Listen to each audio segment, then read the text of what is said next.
Ya, selamat malam teman-teman. Selamat berjumpa lagi dengan saya Yudo di acara IG Live ya online bareng Alkitab. Hari ini hari Senin 6 April 2026. Dan kita masuk ke dalam tema yang baru ya teman-teman ya. Bulan yang baru pasti berhadapan dengan tema yang baru. Dan kali ini kita akan masuk dalam tema April, yaitu temanya Paskah, kemenangan iman. Nah, kita akan bersama juga nanti dengan Kak Rom akan menggali dari Yohanes 3 ayat 13 sampai 17. Sebuah bagian bacaan yang menarik, yang familiar banget sama teman-teman dan pastinya kita semua gitu ya. Tapi biasanya yang ini seringkali diabaikan gitu karena udah tahu gitu kan. Nah, nanti kita juga akan menggali Yohanes 3 ayat 13-17 ini sama Kak Rio dan juga Kak Jessica, dan tentu aja dengan teman-teman semua. Iya, kita mau kenalan dulu berarti sama Kak Jessica dan Kak Rio ya. Mungkin bisa dari Kak Rio dulu. Oke, shalom semuanya. Perkenalin, nama aku Rio Marudut Yosua. Aku domisili di Jakarta dan saat ini pelayanan di GSJA di Gereja Sidang Jemaat Allah El Roy Grogol sebagai staf pastoral dan juga sebagai gembala anak di sini. Ini itu dulu teman-teman semua. Oke, thank you Kak. Salam kenal. Dari Kak Jessica. Halo semuanya, salam kenal. Nama saya Jessica Abraham. Saya domisilinya di Bandung dan saya sekarang melayani di GBI Bethel Bandung, juga menjadi dosen di STT Karisma. Oke, salam kenal. Ya Kak Yudo mungkin mau kenalan walaupun sudah dikenal. Ya teman-teman, perkenalkan nama saya Yudo.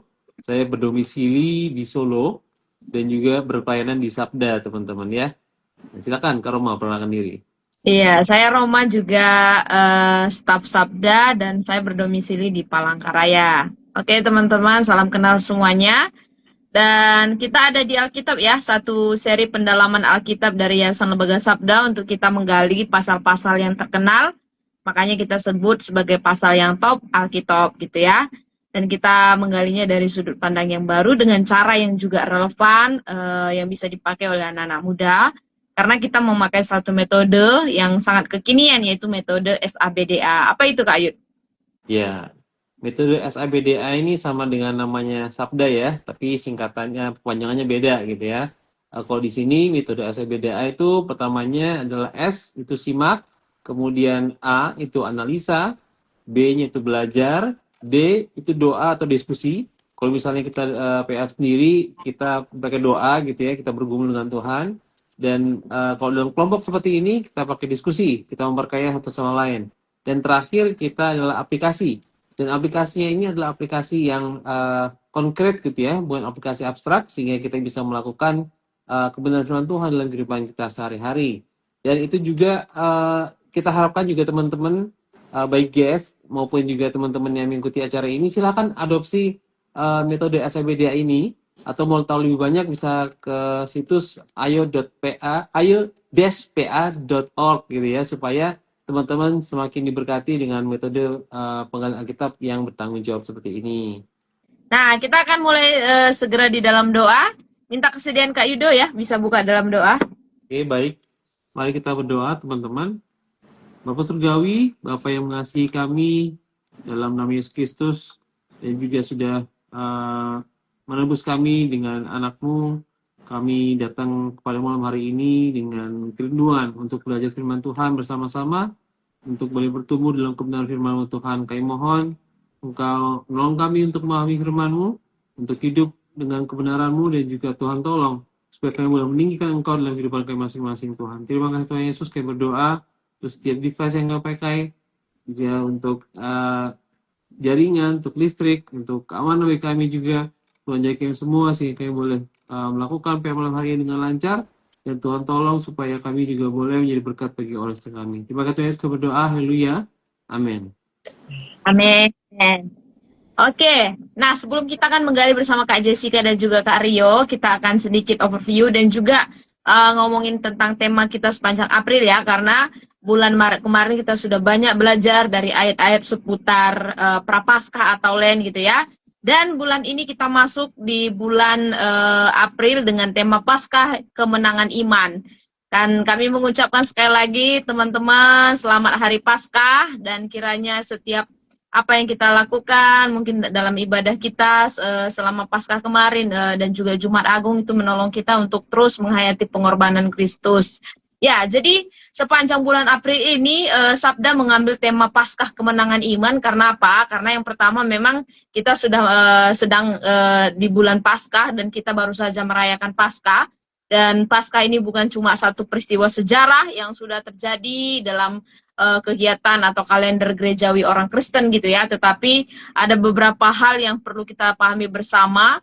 Yang pertama, Paskah ini berbicara tentang kemenangan gitu ya. Makanya kalau kita bilang selamat Paskah tapi nadanya nada lemes gitu ya, nggak terlihat ada kemenangannya gitu ya. Tapi biarlah di bulan April ini kita bisa sama-sama melihat satu tema ini dan juga ayat-ayat tentang kemenangan atas dosa dan maut yang sudah dikalahkan oleh Kristus, karena dia bukan hanya mati tetapi dia juga bangkit. Kalau kita berbicara tentang kelahiran Kristus, kalau kita berbicara tentang kematian Kristus, tokoh-tokoh agama lain juga mengalaminya. Tetapi kebangkitan satu-satunya yang hanya mengalaminya itu yaitu Kristus sendiri, dan dia sudah mengalahkan maut.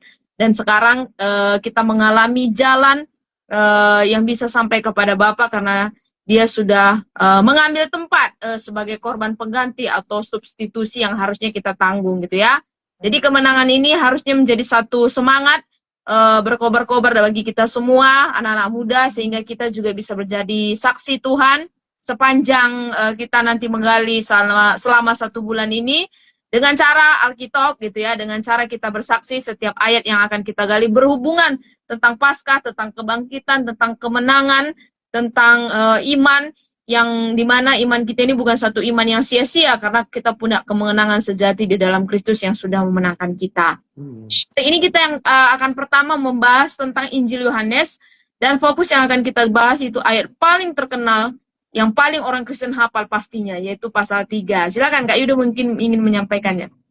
Iya, jadi secara tradisi gereja, Injil Yohanes ini ditulis oleh Rasul Yohanes, salah satu 12 murid Yesus ya.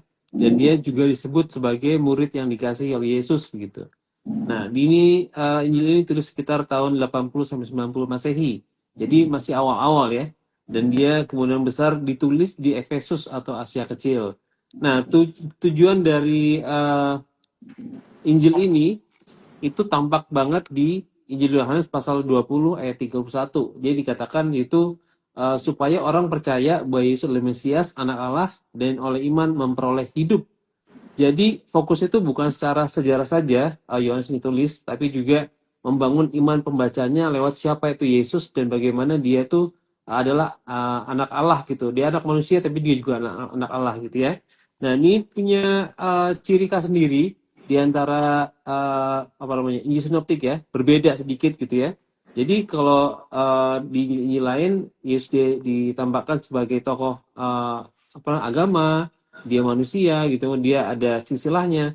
Nah, kalau di Yohanes ini itu lebih ke reflektif ya atau teologis ya.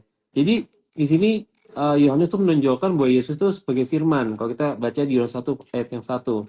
Dan kemudian ada banyak dialog-dialog yang mendalam. Seperti kayak misalnya di pasal ini ya kita baca itu sebenarnya dialog dengan Nikodemus, seorang pemimpin Farisi. Kemudian juga ada perempuan Samaria dan sebagainya. Kemudian di Injil Yohanes ini ada 7 I am. Akulah. Gitu ya. Itu juga teman-teman ketika baca nanti, oh iya ya benar juga gitu. Dan sini menggunakan bahasa-bahasa simbolis dan juga makna rohani yang mendalam.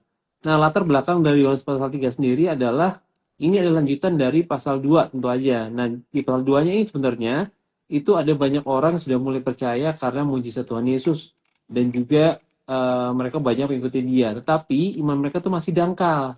Nah, Yohanes 3 ini nunjukin apa itu iman sejati dan juga bagaimana kita bisa hidup dalam kebenaran Tuhan yang sejati gitu ya. Nah, dalam pasal 3 ini ada seorang laki-laki terhormat, tadi saya disebutkan, yaitu Nikodemus, dia orang Farisi, anggota Sanhedrin, kemudian dia itu pasti mengajar gitu, mengajar umat. Tetapi dia datang kepada Tuhan Yesus pada malam hari, karena mungkin takut atau masih mencari kebenaran. Dan dia mewakili orang-orang yang punya pengetahuan, orang-orang yang mengenal Tuhan, ya dalam tanda kutip ya religius gitu, yang saleh, mencari Tuhan gitu ya, tapi belum benar-benar lahir baru. Nah, jadi di sini di Yohanes pasal 3 ini ada beberapa tema penting. Yang pertama adalah kelahiran baru yang nanti disampaikan oleh Tuhan Yesus, kemudian peran Roh Kudus dalam kelahiran baru, kemudian inti Injil dari Yohanes 3 ayat 16 nanti kita juga akan baca ya. Dan juga terang versus gelap. Nanti orang percaya itu diambil dari kegelapan dan masuk dalam terang, dan juga nanti juga ada kesaksian Yohanes Pembaptis di bagian bawah. Jadi kesimpulannya Yohanes pasal 3 itu menjelaskan bahwa keselamatan itu bukan soal agama atau pengetahuan kita tentang agama, tetapi soal kelahiran baru dalam Yesus Kristus. Kemudian ini juga kita bisa melihat bahwa kasih keselamatan itu adalah inisiatif dari Allah, bukan dari usaha manusia. Jadi sesaleh apapun kita nggak bisa mendapatkan akses untuk masuk surga. Kemudian ini juga penting juga respons kita terhadap firman Tuhan dan juga kebenaran firman Tuhan itu juga bergantung gitu. Jadi kita tidak bisa serta-merta membiarkan iman tuh datang begitu aja kemudian kita akan selamatkan, enggak. Nanti kita akan lihat bagaimana respons itu juga sangat penting dalam kehidupan kita atau perjumpaan kita dengan Yesus Kristus.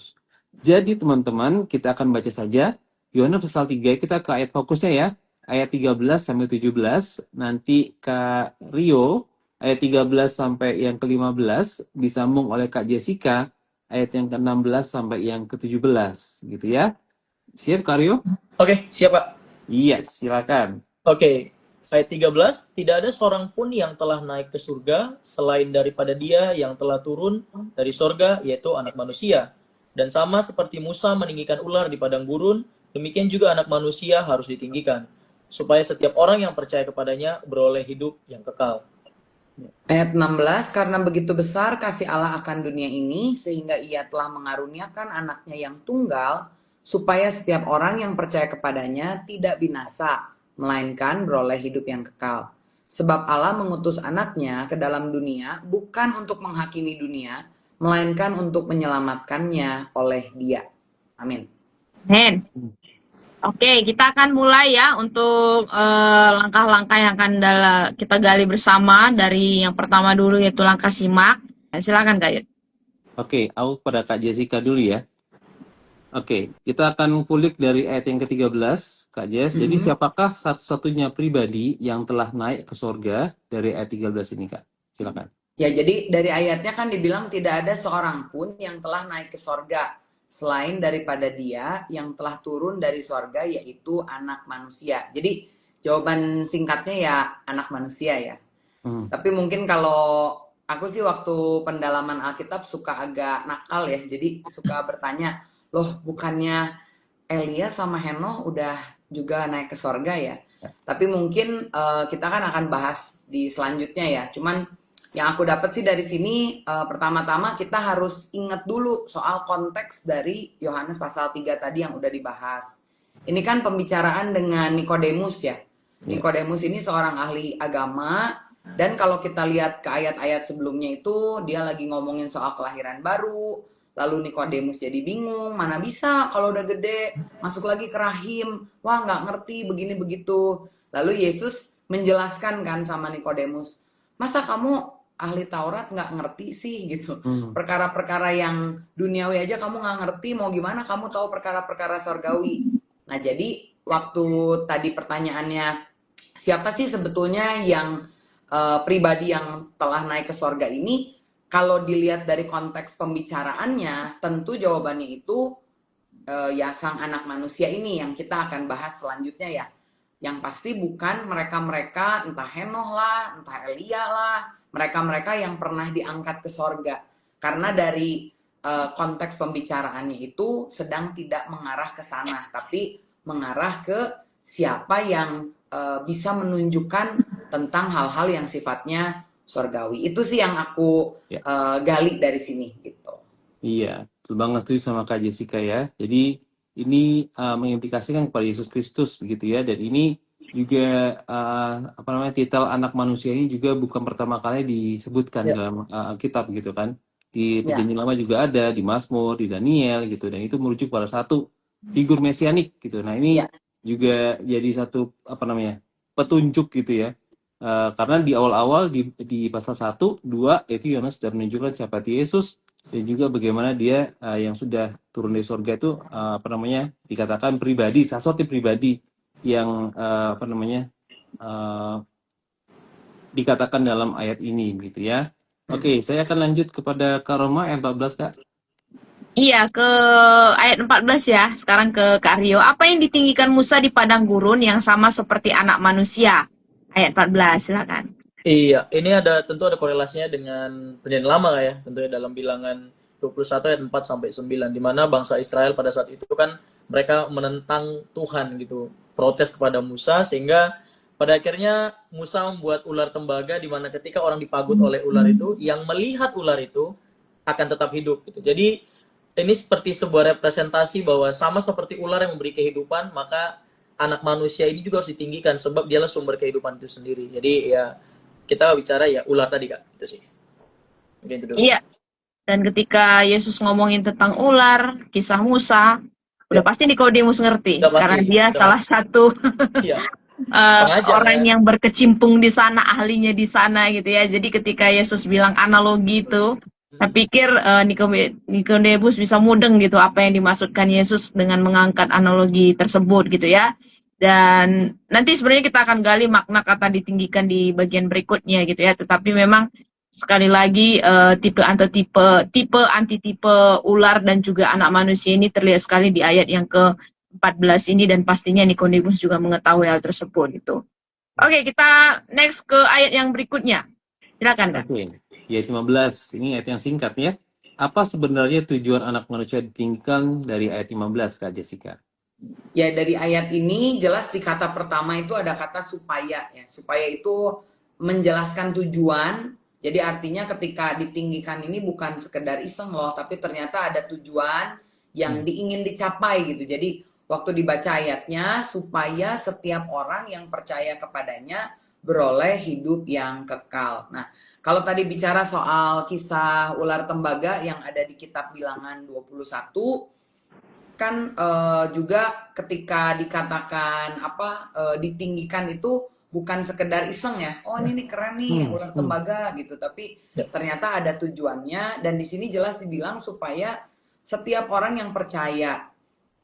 Aku waktu baca penggalian dari Alkitab ini ya, aku ngeliat di internet di Sabda, kata yang di highlight itu selain orang percaya ini adalah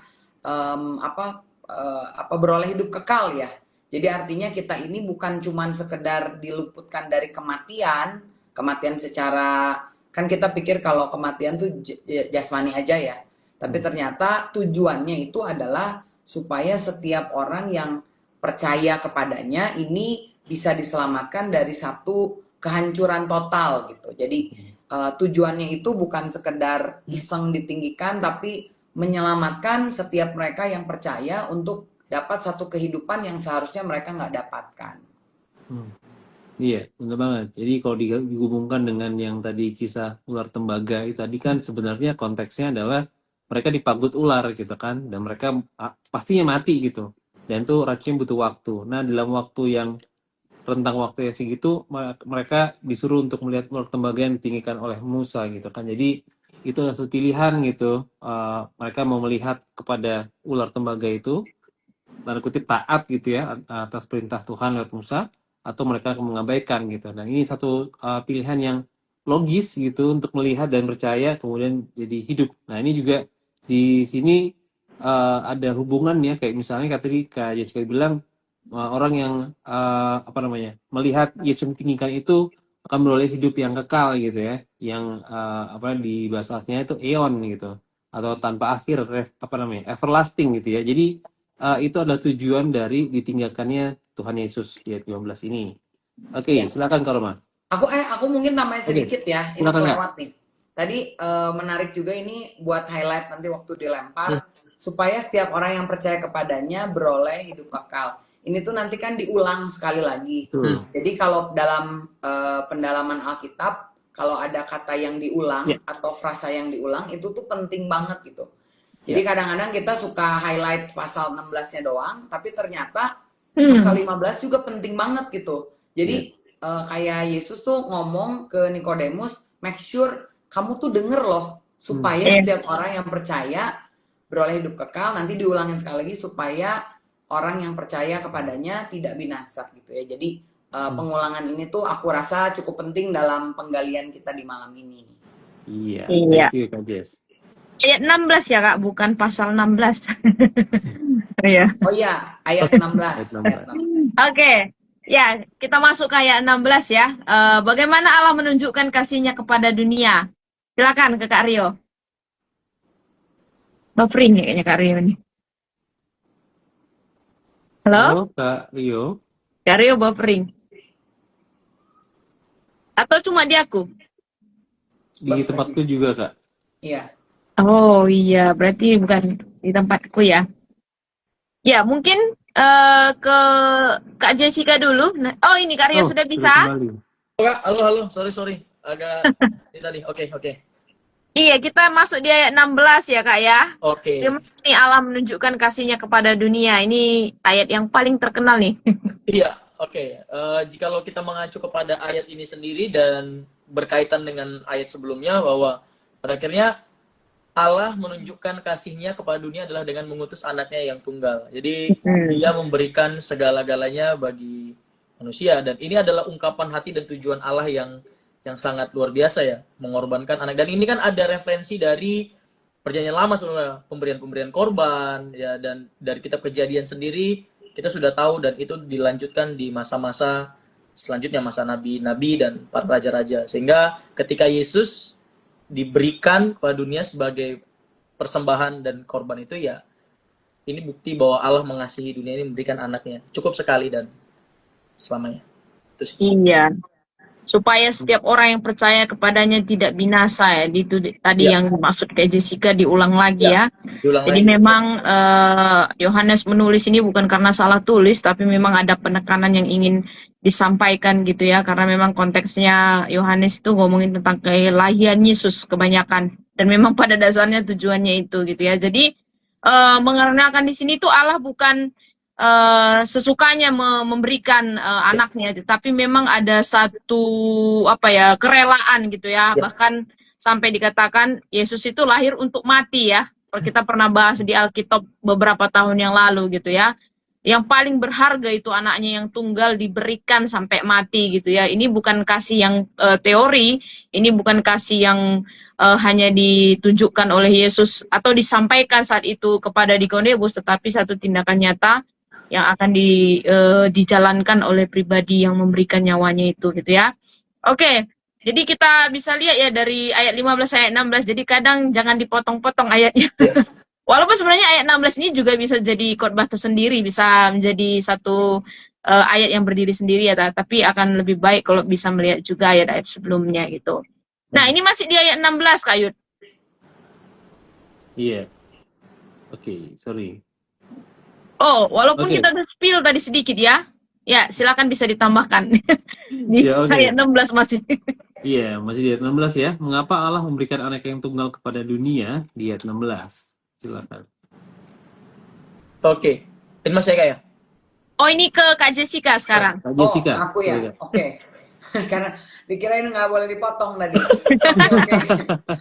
Jadi aku mungkin mau nambahin sedikit soal ayat 16. Waktu baca di kitab Sabda, jadi memang Sabda tuh aku suka pakai ya karena dia cukup lengkap dalam penggalian, terutama dalam Alkitab yang paralel. Nah, Sabda yang apa ini Kak? Sabda yang web ya? Situs. Iya, betul. Aku suka pakainya Sabda yang web. Jadi di situ ada terjemahan, kan biasa kita baca terjemahan baru. Nah, aku tuh ngelihat terjemahan lama. Ternyata terjemahan lama itu kata-katanya itu lebih mendekati ke bahasa asli Yunaninya. Karena diterjemahkannya itu bukan karena begitu besar kasih Allah ya, tapi lebih ke arah karena demikianlah Allah mengasihi dunia ini sehingga dikaruniakannya anaknya yang tunggal. Kalau aku ngelihat dari kalimat aslinya bahasa Yunaninya tuh dia ngomongnya gini, sebab dengan cara ini Allah mengasihi dunia. Dengan cara apa? Dengan cara dia memberikan anaknya yang tunggal. Jadi bukan sekedar bicara soal kuantitas, tapi ini juga berbicara dengan gini loh caranya Allah mengasihi dunia tuh begini loh. Dia memberikan anaknya yang tunggal.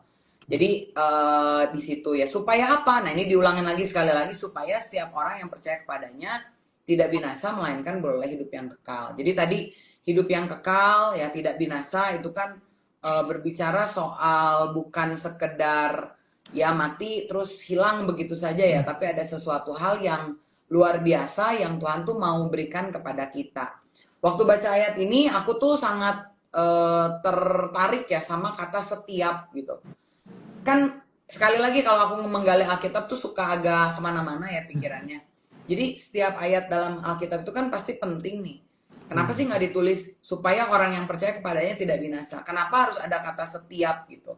Jadi waktu digali lagi atau waktu dibaca si setiap ini, atau harus di tempat yang nanti kali penggaliannya ya.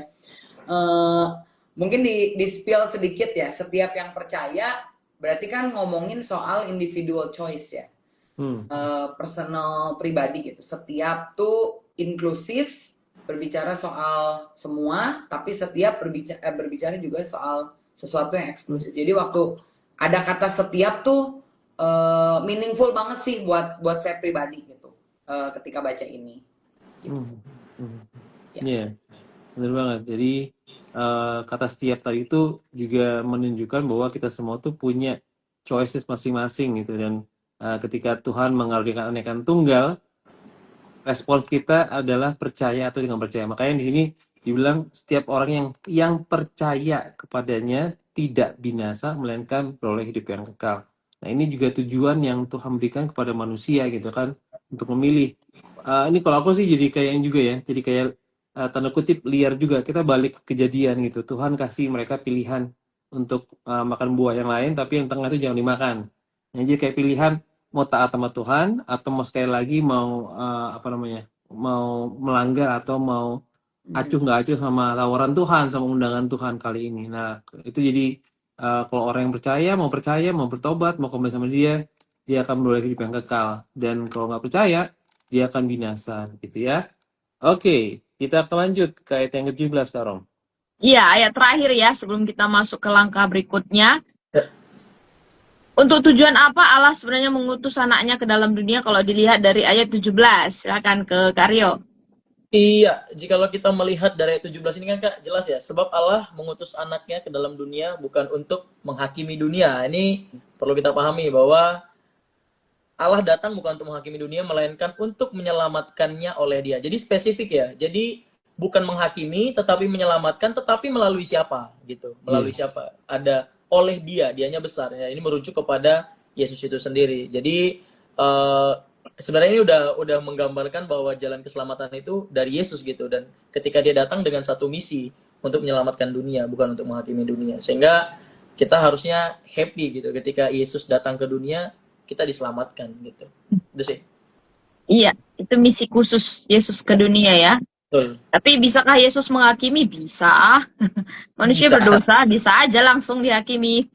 Tetapi memang bukan itu misinya Allah memberikan Yesus ke dunia ini gitu ya. Walaupun sebenarnya bisa dan memang layak dihakimi karena dosa yang begitu luar biasa gitu ya. Tetapi sekali lagi tadi di ayat 16, ayat 15 itu beberapa kata yang diulang, kata kasih gitu ya. Hati Allah memang di sana penuh kasih dan memberikan satu misi kepada Yesus untuk menyelamatkan manusia gitu ya, karena sekali lagi karena kasihnya yang begitu besar gitu ya. Jadi ketika Yesus bilang ke Nikodemus menyelamatkan manusia, aku pikir dia pasti mengerti gitu ya, karena mungkin dalam prinsipnya Nikodemus kata Allah yang nanti jadi manusia atau Mesias yang mereka gambarkan itu mungkin akan menghakimi dunia, menyelamatkan mereka dari penjajahan Romawi dan lain sebagainya gitu ya. Tetapi di sini Yesus meluruskan pemahaman atau cara pandang Nikodemus yang salah tentang Allah yang menyelamatkan gitu. Karena itu adalah kasihnya. Menghukum bisa aja, tetapi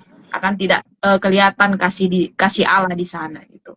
Oke, coba kita akan lihat di bagian berikutnya teman-teman, di bagian analisa. Tapi ini ada satu tanggapan, aku bacakan dulu. Hati pertama Tuhan terhadap manusia bukan murka, tapi kasih. Bukan menghukum, tapi menyelamatkan. Thank you untuk tambahannya.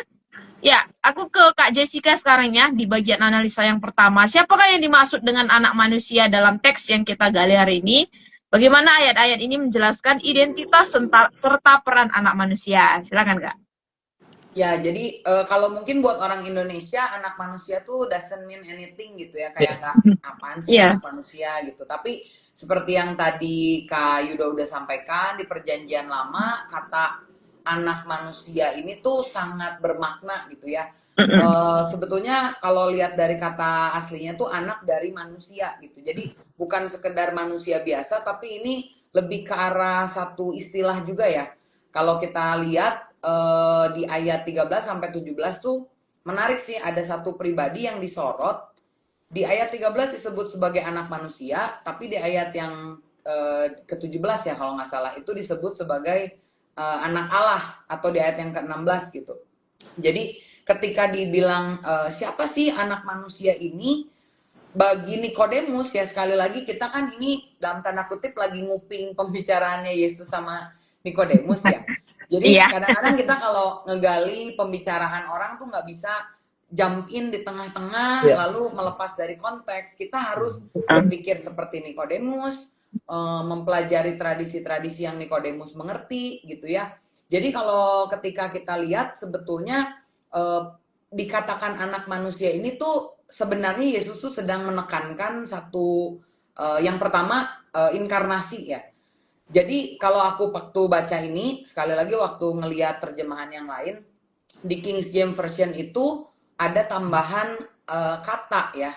Jadi dikatakan di King James Version tuh tidak ada yang naik ke sorga, itunya masih sama, tetapi dia yang telah turun ke dunia, anak manusia which is in heaven. Jadi ada kata-kata tambahan yang ada di sorga gitu. Jadi kita perlu mengerti bahwa seringkali nih ya, kan suka ada yang tanya, kalau Yesus jadi manusia berarti Tritunggal itu hilang satu dong pribadinya, karena kan yang satu turun ke dunia, jadi kan kosong di sorga gitu ya. Tapi sebenarnya tuh nggak sebegitu, nggak seperti itu sama sekali. Buktinya dengan ayat ini di bahasa di King James Version, kenapa ada bahasa atau terjemahan yang berbeda? Karena waktu proses penulisan Alkitab itu kan mereka pakai kopi yang berbeda ya, tergantung sumbernya yang mana. Tapi di ayat ini ya disampaikan tuh anak manusia turun ke dunia, tapi dia tuh tetap ada di sorga juga, dalam arti otoritas dia sebagai Allah itu tidak hilang ya. Yang dia lakukan bukan bukan menghilangkan kealahannya, tapi menambahkan kemanusiaan gitu. Jadi kadang-kadang kita suka bingung di sana, dan karena itulah kata anak manusia ini tuh cukup penting ya bagi Yohanes. Tapi kalau aku gali lebih dalam lagi, Nikodemus tuh sebetulnya tahu gitu bahwa anak manusia ini adalah sebutan bagi Mesias ya. Karena di kitab Daniel pasal yang ke-7 itu dituliskan ada penglihatan Daniel tampak seorang seperti anak manusia gitu yang menunjukkan dirinya. Nah, kalau tadi ditanya soal identitas anak manusia ini tuh perannya tuh apa sih? Yang pertama dari ayat ini kita lihat ternyata identitas anak manusia ini bukan anak manusia seperti kita gitu ya istilahnya, tapi ini anak dari manusia, Allah menjelma jadi manusia, artinya dia itu berasal dari sorga, punya otoritas ilahi, dia yang punya otoritas ilahi turun ke dunia sebagai anak manusia. Jadi dia itu betul-betul jadi manusia. Kadang-kadang kan ada juga yang bilang, oh Yesus pura-pura jadi manusia. Nah itu juga nggak benar. Lagi rame juga soal, oh Yesus Allah bukan anak. Itu juga sebenarnya ikutin ya Kak. juga ya, karena di dalam kekekalan ketritunggalan Allah dalam relasinya itu sudah ada Allah Bapa, Allah Anak, dan Allah Roh Kudus. Bahkan waktu Yesus turun ke dunia juga bukan berarti hilang gitu, karena ayat ini bilang kealahannya itu ada gitu ya. Dan kemudian yang ketiga, anak manusia ini harus ditinggikan, dan seperti yang tadi disampaikan, ini adalah sumber ya, atau yang akan mengeksekusi bagaimana orang-orang bisa diselamatkan, seperti si ular tembaga tadi ya. Jadi kalau aku lihat sih anak manusia ini tuh satu istilah yang begitu luar biasa, yang mungkin ketika disampaikan kepada Nikodemus ya dia sekali lagi perlu sebenarnya dalam tanda kutip kasihan ya Nikodemus ya. Karena dia udah seumur hidup sampai usia segitu belajar agama, dan dalam satu percakapan bersama dengan Yesus kayaknya sih banyak bingungnya ya dibandingkan jelasnya gitu. Tapi ya ini sekali lagi aku sih ngelihat bahwa Yesus tuh menyatakan kepada orang-orang yang sederhana ya. Jadi buat kita anak manusia itu Allah yang menjelma jadi manusia, Allah yang akan memberikan cara ya untuk kita untuk bisa menerima keselamatan tersebut. Itu Kak kalau yang penggalian yang aku dapetin. Iya, jadi bisa disimpulkan dua sisi ya, dan itu nggak terpisah gitu ya. Dia ilahi karena dia turun dari surga. Siapa yang turun dari surga kalau dia bukan pemilik surga gitu ya? Tetapi juga satu sisi dia adalah tadi inkarnasi gitu ya, yang mengosongkan dirinya sebagai manusia gitu ya. Jadi dia punya otoritas ilahi, tetapi dia juga adalah manusia, dan itu bukan 50-50 tapi 100% manusia dan 100% Allah gitu. Ini ada tanggapan dari Kak Agnes, aku bacakan ya. Istilah anak manusia ini juga menegaskan tentang pembukaan Injil Yohanes, yaitu firman jadi manusia. Bisa dikatakan ini sebagai identitas ilahinya. Bersyukur ya kita menyembah Allah yang jadi manusia. Iya, terima kasih ya. Jadi ini juga kalau dilihat lagi ke konteks pasal 1 juga setuju banget ya tentang firman firman yang menjadi daging itu jelas sekali di pasal yang pertama. Oke, kita lanjut di bagian yang kedua. Silakan Kak Yudo. Iya, berarti saya ke Karyo ya. Ya. Nah, ini tadi di ayat yang ke-14 tadi ya, ada kata ditinggikan gitu. Apa persamaan dan perbedaan makna ditinggikan untuk ular dan untuk anak manusia ini, Kak? Iya, kalau kita udah sempat bahas tuh Kak, bahwa ular yang ditinggikan ini kan bicara mengenai apa yang terjadi dalam Bilangan 21, di mana Musa diminta Tuhan untuk membuat ular tembaga yang digantung pada sebuah tiang, diletakkan pada sebuah tiang, sehingga mungkin persamaannya adalah posisi mungkin ya. Ini saya sedikit agak liar sedikit ya, it's okay ya untuk liar ya, bahwa ketika ular diletakkan di sebuah tiang dan orang melihat dan mereka tetap hidup gitu, ini seperti sebuah rujukan bahwa one day juga Yesus akan digantung di tiang itu sendiri, dan itu menjadi sebuah tanda kehidupan buat kita orang percaya. Memang nanti kan itu akan dibahas berikutnya, tanda menjijikan di kayu salib segala macam, bahwa salib adalah sebagai sebuah tanda kehinaan, tetapi saya melihat persamaannya adalah ketika ular ditinggikan pada sebuah tiang, dan Yesus juga akan, ya kata dimuliakannya tuh ditinggikannya justru dengan cara yang tidak baik ya. Tapi di sini perbedaannya adalah ada perbedaan di mana pada momen Musa itu diletakkan pada sebuah benda ya, pada benda. Saya bilang ini pada sebuah benda, sedangkan pada momen ini adalah pada sosok manusia ya. Yesus sendiri sebagai inkarnasi Allah jadi manusia, dan posisinya adalah memang sebelumnya itu bukan ularnya juga sebenarnya. Mungkin kembali ke persamaan ya. Kalau yang sebelumnya kesannya ular itu yang memberi kehidupan, tapi sebenarnya enggak gitu ya. Tapi iman mereka kepada Allah yang beri kehidupan memang melalui ular itu gitu ya. Tapi pada momen ini kepada Yesus Kristus sendiri. Jadi perbedaannya mungkin nggak terlalu mencolok ya, perbedaan nggak mencolok, karena Yesus memberikan rujukan bahwa sama seperti ya. Kalau di ayat tadi 14 ya dikatakan bahwa sama seperti, sehingga ya ada persamaan itu sendiri ya, dan sama seperti Musa, sehingga saya lihat perbedaannya nggak terlalu mencolok. Mungkin kalau ada tambahan dari rekan-rekan atau mungkin ada referensi lain mungkin bisa ditambahkan, tapi saya melihat persamaannya justru lebih ketara, mungkin hanya pada objeknya aja, objek yang sana benda, sedangkan sini adalah manusia itu sendiri. Itu sih. Untuk perbedaannya Kak, apakah ada? Mungkin kalau saya sih mungkin perbedaannya hanya pada ini kayak pada objek kali, dan momen. Kalau di sana kan hanya kepada keselamatan fisik, kayak mereka yang di sana kan keselamatan fisik. Kalau di sini kan lebih kepada rohani kita dan kehidupan kekal itu sendiri. Jadi konsep keselamatannya jauh lebih besar dibandingkan yang sebelumnya. Mungkin bisa juga. Iya, aku setuju banget. Jadi tadi sama-sama ditinggikan berarti ada sebuah kayu gitu ya. Iya. Tapi mungkin kalau yang di Musa tuh kayunya lebih tipis gitu kali ya. Iya. Karena bahasa asli itu kan neck gitu, bahasa Ibraninya, jadi itu kayak pole gitu, kayak tiang biasa, gitu dikatakannya. biasa. Sementara kalau di apa namanya, penyaliban Tuhan Yesus seperti itu bayu balok besar gitu, dan itu jadi kayak disebut kayak di perjanjian lama sebagai pohon gitu ya. Barang siapa tergantung di atas pohon, dia itu dikutuk oleh Allah gitu. Nah itu juga jadi perbedaan apa namanya, yang cukup signifikan sebenarnya. mediumnya, iya betul banget. Dan juga tadi waktu sama Kak Roy tentang jenis keselamatannya. Kalau keselamatan di bilangan itu tentang ular tembaga itu adalah keselamatan fisik saja, karena setelah itu mereka pun mati. Iya. Ingat nggak? Jadi generasi itu dihapus semua Generasi oleh Allah nabi juga gitu ya. sebenarnya di satu Iya, generasi itu habis. tinggal Yosua sama Kaleb aja yang masuk di tanah perjanjian. Iya. Sementara yang lain sudah dibunuh oleh Tuhan. Tapi di Tuhan Yesus itu ada hidup kekal, keselamatan rohani, dan aku pikir juga jasmani juga, karena Iya. Tuhan memberikan jasmani yang baru kepada kita nanti, yaitu tubuh yang baru gitu ya. Oke, kita akan masuk kepada bagian yang ketiga Ada tentang tanggapan nggak? belajar. Oh, oke. Mungkin bisa dibacakan Kak Roma, karena aku udah bisa Nah, lihat sini. oh iya, ada tanggapan dari Mili ya. Melihat persamaannya itu siapa yang melihat dengan iman diselamatkan. Perbedaannya, ular hanya simbol fisik dan sementara ya. Yesus ada realitas keselamatan itu sendiri dan secara rohani dan kekal ya. Tapi memang ngomongin tentang tipologi ya.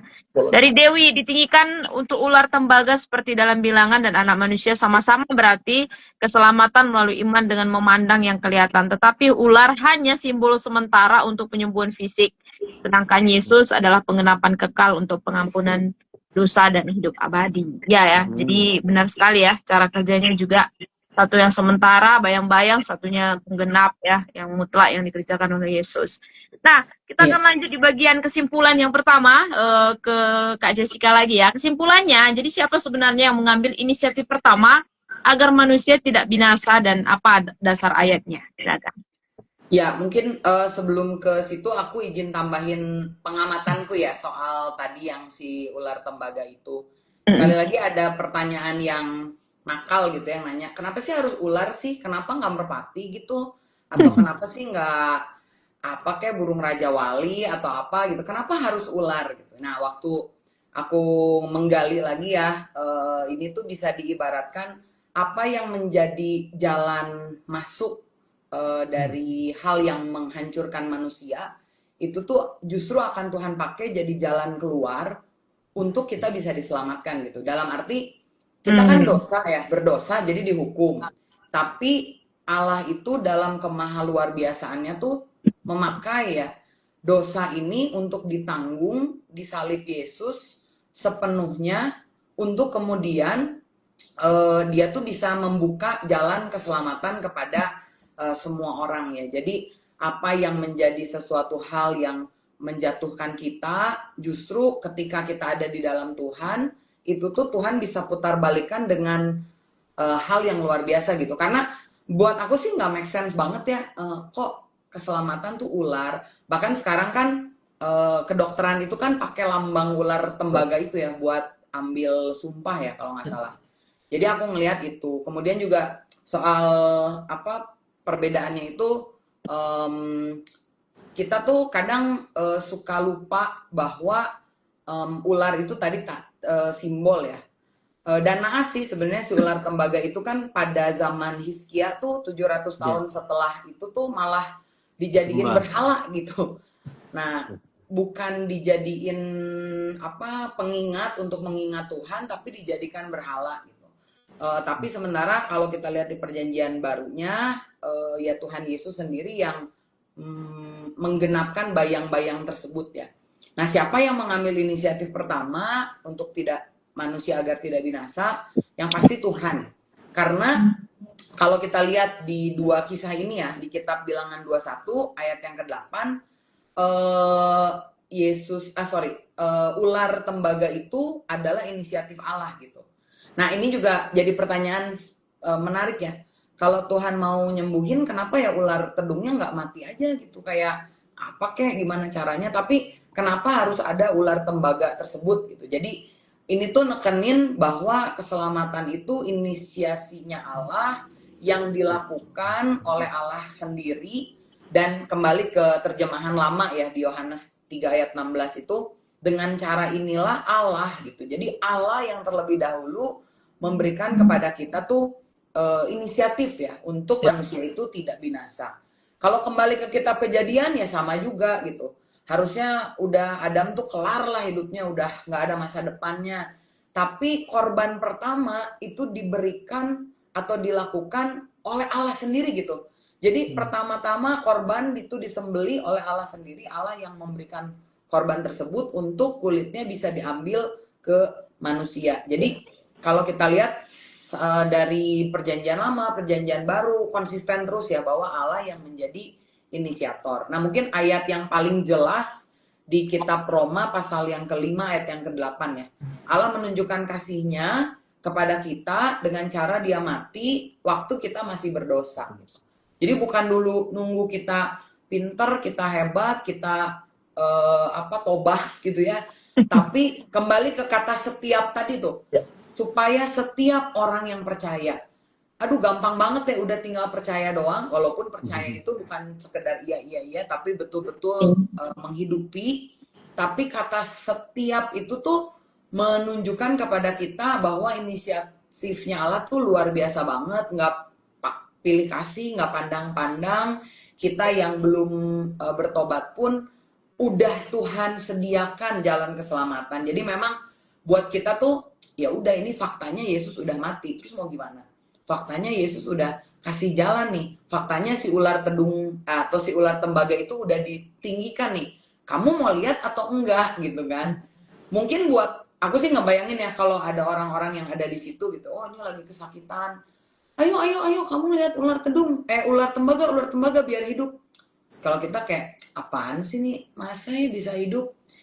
Tapi ketika kita mendengar, lalu kita menanggapi, kita melihat, kita diselamatkan lewat ular tembaga, sebetulnya jalan yang sama itu terjadi sama Kristus juga. Jadi inisiatifnya adalah Allah, dan ayat dasarnya seperti yang tadi saya sebutkan, terutama di Roma 5 ayat yang ke-8.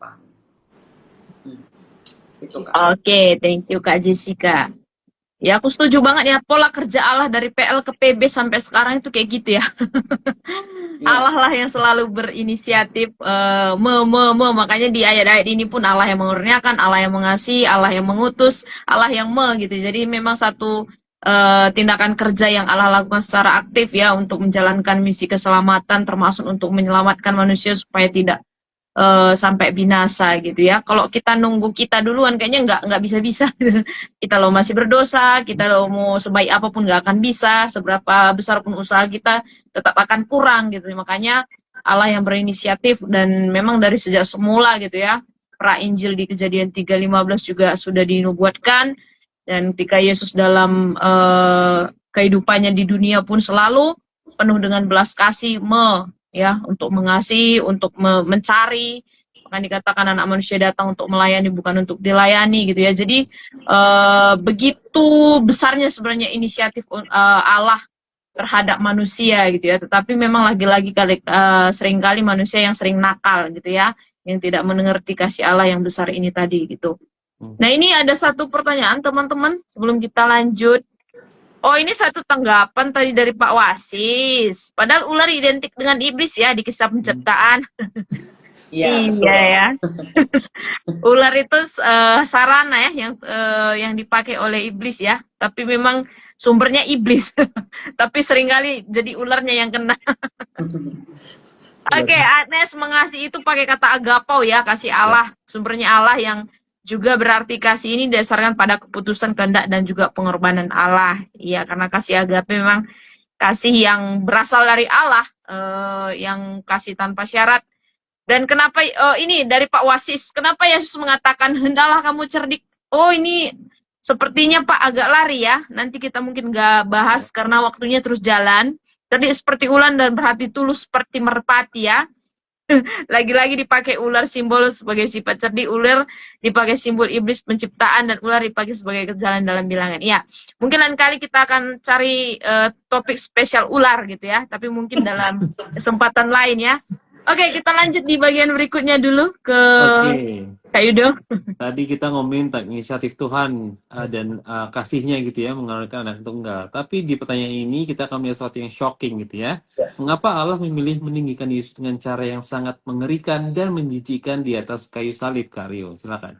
Iya, jikalau kita melihat begitu banyak kisah ya dari rangkaian penyanyian lama sampai penyanyian baru, ada begitu banyak cara Tuhan mengerjakan hal-hal yang ingin dia kerjakan dalam kehidupan umat manusia, baik melalui tokoh-tokoh sejarah ya, orang-orang yang kita, tokoh-tokoh penting di Alkitab yang kita lihat, itu dengan cara yang berbeda gitu. So, ketika kita katakan kenapa Allah memilih meninggikan Yesus dengan cara yang sangat mengerikan, ya itu hak prerogatifnya Allah gitu, saya katakan. Sehingga Allah punya apa ya, hikmatnya di atas hikmat kita, dan kasihnya di atas kasih kita. Kita bisa kasih tapi kita nggak maha kasih gitu, dan segala sesuatu yang dia kerjakan melampaui apa yang dapat kita pikirkan. Sehingga ketika Allah memilih meninggikan Yesus dengan cara yang mengerikan, mungkin ini adalah salah satu yang dia katakan bahwa kemuliaan Yesus itu tidak terletak hanya sebatas kekuatan dan mungkin kepada kehebatannya gitu, tetapi pada pengorbanan dan ketaatannya. Ini kan memutarbalikkan hikmat manusia, memutarbalikkan apa yang mungkin dipikirkan oleh manusia. Terlebih di masa itu kan kita tahu bahwa konsep mesianik itu adalah yang membebaskan mereka dari penjajahan. Loh, kok ini anti klimaks gitu. Hero-nya kok mati gitu. Hero-nya kok justru digantung dengan cara yang menjijikan. Tetapi itu yang Tuhan pakai gitu ya. Ketika mungkin hal-hal yang kita lihat, loh, kok orang yang dikasihi Tuhan, anak yang dikasihi Tuhan, kan kita tahu proklamirnya bahwa inilah anak aku kasihi, kepadanya aku berkenan. Loh, anak yang diperkenan kok begini? Kalau kita nonton film kan pasti kayak, apaan sih ini film gitu? Kok anti klimaks gitu? Malas nontonnya gitu ya. Tapi itu yang Tuhan pakai. So, ketika kita mungkin mempertanyakan ini, ya kita juga nggak mengerti kenapa. Tetapi selalu ada hal yang perlu kita pahami tentang betapa seriusnya dosa itu sendiri ya. Dosa itu serius ya. Dosa itu serius. Jadi dosa itu bukan sesuatu yang main-main, sehingga Yesus harus mati. Allah harus berkorban bagi kita. Bahkan ketika kita lihat di dalam Filipi 2:7 ada kata kainosen atau kenosis itu sendiri, yang mengosongkan dirinya, merendahkan dirinya sampai yang paling rendah. Karena salib adalah titik paling hina dari apa yang ada di masa itu gitu. Dan ini yang Tuhan pilih. Jadi kalau mungkin masuk dalam bagian refleksi nanti ya, kita bisa lihat bagaimana pengorbanan Tuhan yang sangat out of the box dan unpredictable dan sangat tidak acceptable buat kita manusia, tetapi Tuhan memilih jalan yang nggak biasa untuk mengasihi umat manusia dan dunia ini. Mungkin itu sih, Kak. Wow, iya betul banget. Ini jadi kayak kita melihat betapa seriusnya dosa di mata Tuhan dan juga betapa menjijikannya dosa itu di mata Tuhan. Makanya selalu dibilang di PL tuh banyak pakai kekejian di mata Tuhan gitu ya, kejijikan di mata Tuhan. Sebegitu jijik dan kejinya dosa itu di mata Tuhan, sehingga ketika Tuhan Yesus ditimpakan ya, minggu lalu kita ngebahas tentang cawan ya. Cawan murka Allah itu ditimpakan kepada Yesus, dituangkan ke atas Yesus. Itulah semua hal yang seharusnya diterima oleh manusia. Kematian bukan hanya kematian yang fisik saja yang diterima Tuhan Yesus, tapi lebih lagi itu terputus dari Allah gitu ya, dari Bapaknya sendiri. Nah, kalau satu sisi yang lain, kata tadi ya waktu Kak Aryo bilang, inilah anakku yang aku kasih kepada yang aku berkenan gitu ya. Itu kan memulai perjalanan Tuhan Yesus dalam pelayanannya kan ya. Nah, itu juga waktu aku kemarin sama di PA, di Sabda itu kan ada PA setiap hari gitu ya. Kita ngebahas tentang itu, suatu hal yang kita bahas adalah substitusi. Jadi ketika Tuhan Yesus menjadi anak domba Allah yang disiapkan untuk dikurbankan, dia akan dicek, dia akan diperiksa dulu kan oleh para imam, para ahli Farisi gitu kan. Tapi sebelumnya sudah verified dulu oleh Allah sebagai kurban yang berkenan kepada dia gitu. Ya, jadi satu hal yang aku pikir juga kita perlu pelajari lagi gitu, bahwa ketika kita bilang kenapa Tuhan Yesus harus mati di kayu salib, ya karena dia sedang melakukan persembahan terakhir yang ultimate gitu ya, yang darahnya dicurahkan gitu ya. Dan satu hal lagi yang aku tadi waktu gali itu menarik adalah dengan cara Tuhan Yesus mati, dia kan mengorbankan diri sebagai korban penebusan gitu ya. Dan penebusan, korban penebusan itu ketika di Perjanjian Lama itu dilakukan secara publik. Makanya ketika dia mati seperti itu juga, dia dilakukan secara publik. Orang melihat dia, melihat pengorbanannya. Dan itu juga menjadi satu hal yang menantang kita juga gitu. Ketika Tuhan Yesus mati, dia melakukannya secara publik, secara terbuka di hadapan semua orang, supaya ketika mereka melihat dan percaya, mereka beroleh hidup yang kekal, bukan kebinasaan. Jadi ketika dalam hal ini aku dapat banyak sekali berkat, juga tadi dari penggalian Kak Rio juga dan Kak Jessica. Jadi banyak sekali hal yang terbuka gitu ya. Aha moments tuh banyak banget tadi itu ya. Oke, kita akan lanjut saja teman-teman karena waktu ke bagian berikutnya, yaitu Ya. bagian doa atau diskusi. Silakan Kak Roma. Oke, kita akan coba cek ya dari diskusi yang pertama ke Kak Jessica. Jika Yesus ditinggikan adalah dengan menerima penderitaan dan kekalahan lahiriah, apakah kita siap menerima bahwa titik terendah atau kegagalan dalam hidup kita kadangkala adalah saat di mana Tuhan justru paling dimuliakan? Bagaimana, Kak? Ya, jadi kalau aku sih ngelihat secara pribadi ya, nanti mungkin bisa dikoreksi kalau ada kesalahan. Yang paling penting tuh di sini kadang kita kan suka langsung loncat ke menderita. Sebetulnya respon pertama yang harus kita lakukan itu adalah percaya gitu. Kalau kita nggak percaya, pasti dalam penderitaan juga kayaknya sulit ya untuk bisa meresponi. Aku mungkin agak sedikit hati-hati dengan hal ini ya. Jadi maksudnya kalau kita bicara soal penderitaan, kita kan tahu ada teologi berkat, tapi kan juga ada mereka yang menyukai teologi penderitaan. Seakan-akan kalau saya lebih menderita dari teman-teman tuh kayaknya saya lebih suci gitu ya. Karena itu seakan-akan tuh ada orang-orang yang sangat obsesi terhadap penderitaan dan sangat anti terhadap berkat. Kalau buat saya sih yang paling penting sebetulnya adalah tentang respon. Kalau kita belajar dalam Paskah ya masa ini, Yesus ya ditinggikan karena dia meresponi penderitaan itu dengan cara yang tepat. Jadi sebetulnya jangan sampai kita juga terjebak dalam perasaan itu ya, kayak pokoknya kalau saya lagi susah, lagi menderita, pasrah gitu, kayak happy banget nih, lama-lamain aja penderitaannya. Sebenarnya tuh jalan salib kan jalan ya yang harus dilalui gitu. Apalagi kalau aku ngeliat anak muda zaman sekarang kan suka lebih kecampur sama victim mentality gitu ya. Seakan-akan kayaknya aduh menderita tuh sesuatu banget gitu. Padahal sebetulnya kita perlu bertanya gitu, apakah penderitaan yang kita alami ini seperti yang Yesus alami? Artinya Yesus kan nggak salah, tapi dia menderita. Yesus kan pegang kebenaran, tapi dia menderita. Yesus kan mengalami dalam tanda kutip kegagalan, padahal dia tuh melakukan semuanya sesuai dengan apa yang Tuhan mau. Dan kita tahu bahwa caranya Tuhan menyelamatkan itu ya seperti mata kita lihat seperti yang gagal, padahal sebetulnya plot twist kan gitu. Jadi kalau buat aku secara pribadi, kita tuh perlu bisa ya menanggapi segala situasi dalam kehidupan kita. Ketika kita diberkati, ya kita harus merespon seperti Yesus yang tidak menjadi sombong, yang betul-betul dengan cara itulah Tuhan ditinggikan gitu. Jadi kita bukannya seperti Yesus kan sebetulnya untuk ambil jalan salib ini kan kalau dengerin kata iblis kan nggak perlu gitu ya. Kebetulan kemarin sempat lagi khotbah juga cerita soal teologi. Yesus itu kan no cross, no crown. Tidak ada salib, tidak ada mahkota. Tapi iblis tuh menawarkan no cross, all crowns gitu. Gak usah pakai salib, nih gua kasih semuanya mahkota. Padahal sebenarnya bukan mahkota itu yang kita mau ya. Jadi kita perlu benar-benar mengingat kembali pribadi Yesus yang tergantung di atas salib. Jangan pernah lepaskan Yesus yang tergantung di atas salib. Sehingga kita hanya melihat salib, kita senang menderita, tapi kita nggak inget Yesusnya gitu. Apa bedanya itu dengan ular tedung gitu. Ular tedung menjadi sarana, tapi kemudian karena sudah 700 tahun, orang lupa yang menyembuhkan itu, bukan ular tedung, ular tembaga. Yang menyembuhkan itu bukan ular tembaganya, tapi Tuhannya. Yang membuat Yesus ditinggikan itu adalah Yesus yang hidup di dalam kita, bukan sekedar penderitaan.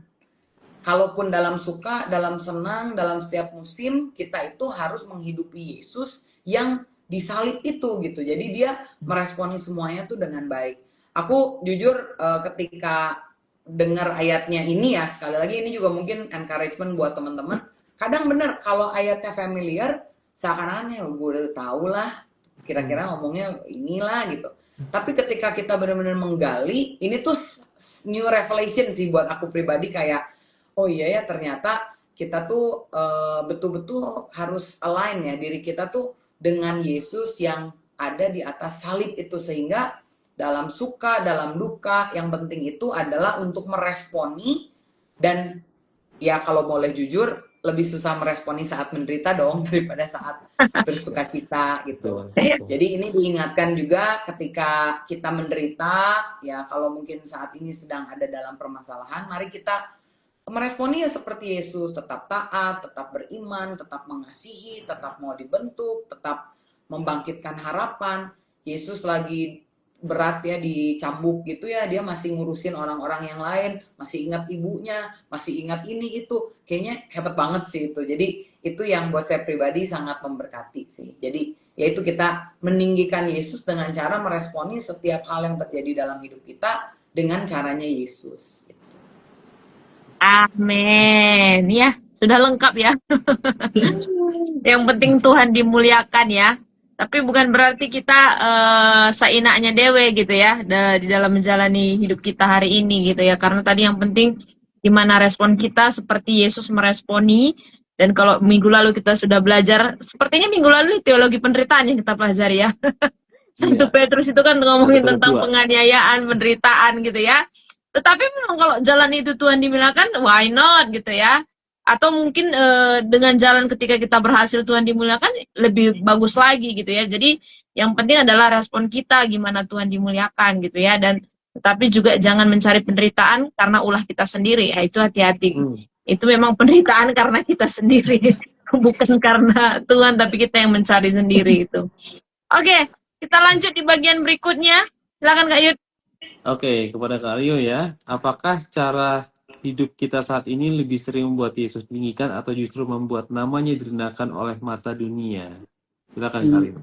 Iya, kalau ini lebih personal mungkin ya. Kalau dikatakan lebih membuat Yesus ditinggikan, kesannya NPD banget gitu ya. Karena hidup kita ini kan kita ditarik kedua sisi kan gitu. Keinginan roh kita mau memuliakan Tuhan, sedangkan keinginan daging kita kan maunya udah nggak usah gitu.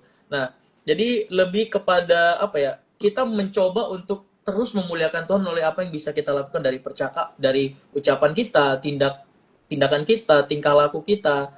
Dan ini sesuatu yang mungkin orang lain yang bisa menilai gitu. Mungkin orang terdekat kita, ya pasangan kita, orang tua kita, teman-teman kita. Jadi kalau dikatakan apakah cara hidup kita sering membuat Tuhan ditinggikan atau justru membuat namanya direndahkan oleh mata dunia, ya ini kita harusnya punya hikmat untuk menilai apa yang sudah kita lakukan dan apakah ini benar di hadapan Tuhan itu. Makanya dikatakan dalam surat-surat Paulus bahwa segala sesuatu diperbolehkan benar, tapi apakah segala sesuatu berguna? Mungkin lebih ke sana ya. Jadi kalau kita melakukan yang berguna, itu boleh saya katakan mungkin itu lebih mempermuliakan Tuhan.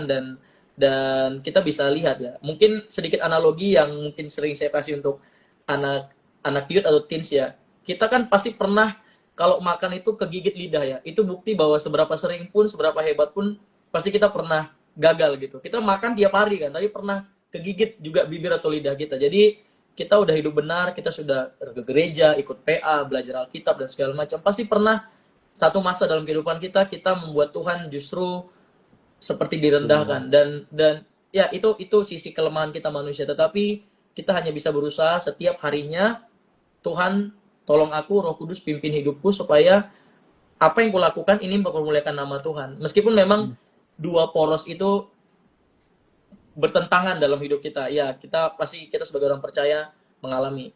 Nggak ada yang kuat, kita nggak ada yang kuat, siapapun kita, itu sih. Ya, aku setuju banget. Jadi pertanyaan ini bukan untuk kita jawab secara secara gamblang gitu ya, tapi sebenarnya mengajak kita untuk refleksi gitu. Apakah kita sudah benar-benar melakukan apa yang tadi Tuhan kehendaki. Tadi aku ingat sama Kak Jessica bilang, bahkan dalam keadaan yang terendah pun ketika kita setia, ketika kita menghormati Tuhan dan melakukan apa yang Tuhan Yesus lakukan, kita sedang meninggikan Dia gitu. Sebaliknya kalau kita dalam keadaan yang sedang baik-baik saja, tapi kemudian lupa melakukan apa yang Tuhan kehendaki, misalnya saja dalam pertumbuhan rohani, atau kita mungkin menyakiti orang lain dan tidak mau mengampuni dan sebagainya, itu juga dalam kehidupan kita juga sedang merendahkan Tuhan gitu, karena kita sudah diampuni, dosa yang itu besar diampuni, tapi kita nggak bisa mengampuni dosa orang lain yang mungkin seujung jari gitu ya, daripada apa yang Tuhan sudah ampuni. Nah, ini juga awalnya kayak panggilan kita untuk jujur gitu ya, untuk melihat dalam diri sendiri gitu. Apa kita benar-benar sudah menyatakan Kristus dalam diri saya, ataukah orang lain melihat ego saya terlebih dahulu di depan Kristus gitu. Ataupun apakah kita selalu didorong oleh ketaatan atau dengan kenyamanan gitu. Apapun yang kita pilih sebenarnya itu menunjukkan bagaimana kita mencitrakan Tuhan Yesus dalam hidup kita.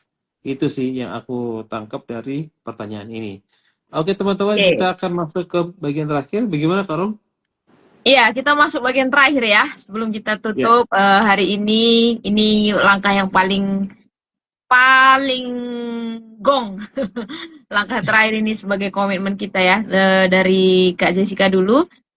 Baru saja kita merayakan Paskah kemarin nih. Apa komitmen kita untuk meninggikan Kristus dan tindakan konkret apa yang akan kita lakukan minggu ini untuk meninggikan dia dalam kehidupan sehari-hari. Silakan dari Kak Jessica, nanti lanjut ke Kak Rio.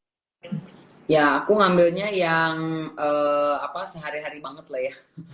Kalau ngebayangin Yesus tuh 1 Petrus 2 ayat 23 bilang kan, ketika dia dicaci, dia tidak membalas dengan caci maki. Ketika dia menderita, dia tidak mengancam, tapi dia menyerahkannya kepada dia yang menghakimi dengan adil. Jujur mungkin di minggu ini komitmennya lebih ke arah jaga mulut kali ya. Kayaknya simple tapi sebenarnya nggak sesimpel itu sih gitu.